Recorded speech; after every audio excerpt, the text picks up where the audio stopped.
From their studios in southeast London, they plan to take over the pop charts and create a British Motown for the 1980s. I think I actually said that very early on. This is like Tamla Motown, you know. They've got Kylie and Jason, and she's their Diana Ross.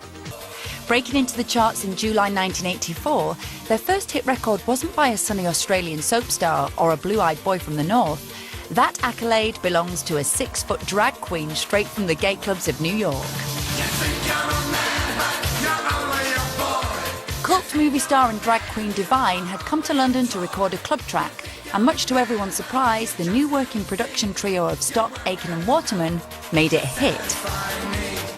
I put the TV on one night and Divine was on top of the pops. Now that was, you know, groundbreaking for me. Just seeing someone of that size and someone of that height singing a song with that growly voice, it was just a complete culture shock.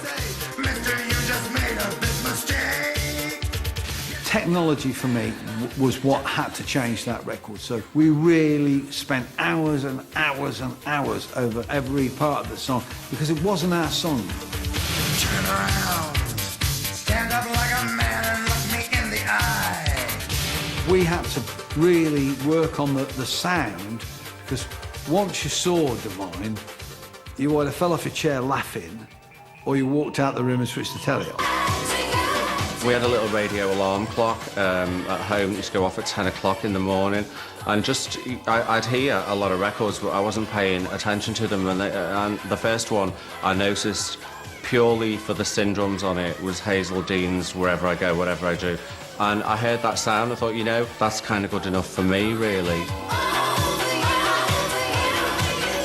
I got this call from Pete Burns' manager, would I meet with Pete Burns? I mean, he was a fan. There was no question he knew exactly what the records were about. He knew exactly what we were trying to do. The band were writing tracks for their second album and played the producers a demo of their latest song. So he played me this song, and I went, oh my God. So what's it called? He said, Spin Me Round. I said, that's it.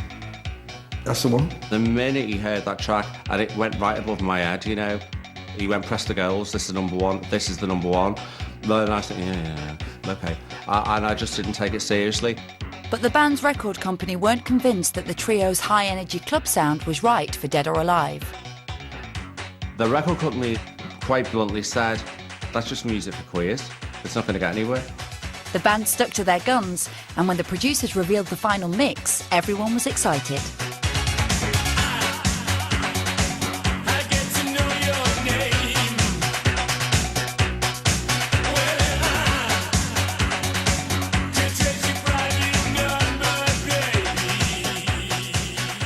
And I watched Pete Burns' face. I mean, Pete Burns was literally like a child in a candy store.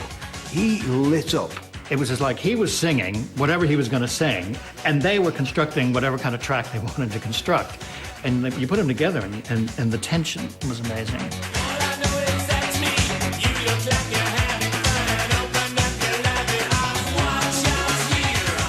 The record company were proven wrong when You Spin Me Round made it to #1 in March 1985 and broke into the American Top 20.